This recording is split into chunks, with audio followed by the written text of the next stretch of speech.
So ayan, masayang araw mga ka-business. For today's video, nakikita nyo po, maghuhugas po tayo ng mga pinggan. Dahil alas 12 na po. Pag alas 12 na kasi mga ka-business, no, nililigpit na namin yung mga paninda namin. Kasi pagka i-display nyo po yan mga hanggang hapon mga ka-business, masisira po yan. Kaya ang ginagawa namin, para hindi masira yung mga karne, mga isda, dapat mayiluhan. Nililigpit po namin yan, nilalagay muna sa freezer para po ma-maintain po yan sa pagka-fresh po niya. At syempre maghuhugas na rin po tayo, yung pinag-displayhan po yan mga ka-business, yung mga plate po niya na aluminum syempre. Tapos yung mga sangkalan kailangan din po linisan mga ka-business. At syempre yung mga cooler dapat po linisan po talaga.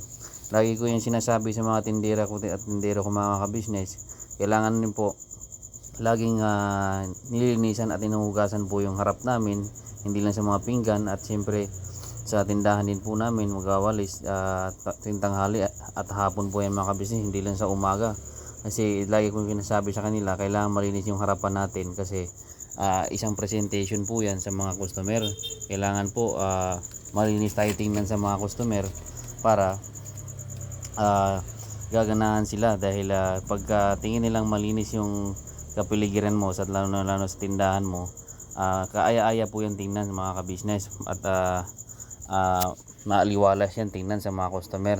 Parang tayo, pag bibili tayo sa isang lugar, sa isang kainan, sa isang tindahan, pagka makalat mga ka-business, parang nakakailang na bumili.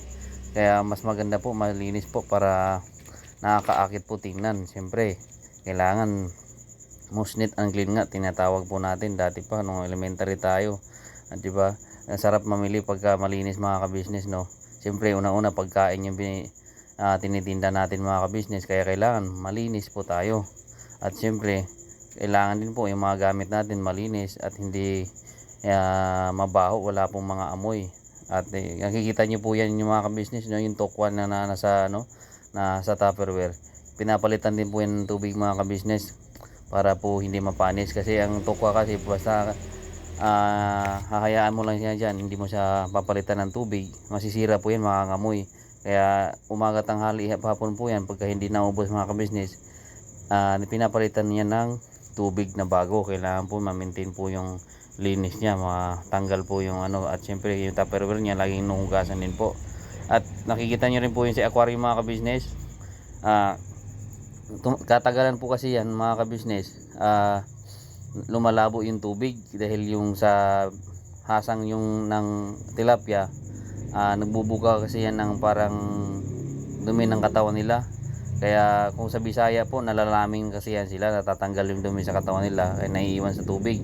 Kaya pinapalitan natin yan mga ka-business. Kanina po malabo yan, ngayon po malinaw na, kitang kita na yung tilapia kasi pinapalitan natin ng tubig yan.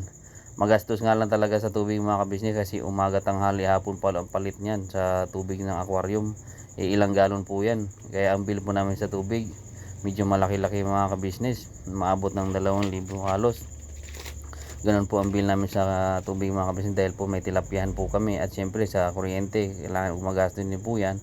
Pero okay lang po yan ka-business, dahil kasama po talaga yan sa negosyo na pagtitinda din ng tilapia, lalo na mabuhay po at kailangan pong mapalitan ng tubig.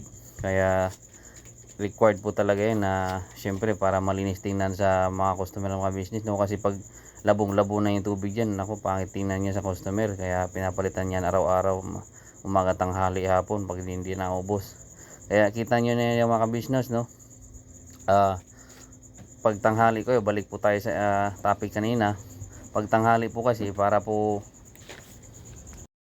tanghali kasi mga ka-business, ng alas 12 nagliligpit kami, pinapasok namin sa freezer yung mga natitirang isda, ay mga karne yan, mga isda. Tapos yung isda kasi nilalagyan ng yelo, yung karne naman sa freezer, yung manok tsaka karne baboy.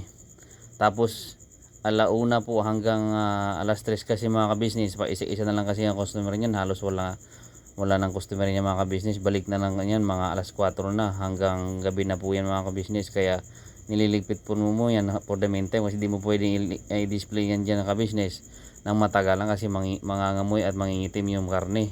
Kailangan po mai-freezer po yan ng alas 12. Tapos siyempre magbubukas kami ulit ng alas 4 hanggang hapon na po yun, hanggang gabi na po yung mga ka-business. Tapos nakikita nyo po yan, yung box na yan, ang laman po niyan kanina isda, yan naubos na po, kaya hinuhugasan na po natin yan.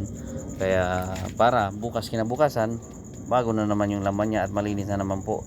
Kailangan maintain, syempre sabi ko kanina, maintain po yung cleanliness natin, hindi yan sa paligid kundi dito sa mga kagamitan din po natin na ka-business. Syempre ganyan po talaga tayo, kailangan sa pang negosyo kailangan malinis po para presentable po sa mga customer.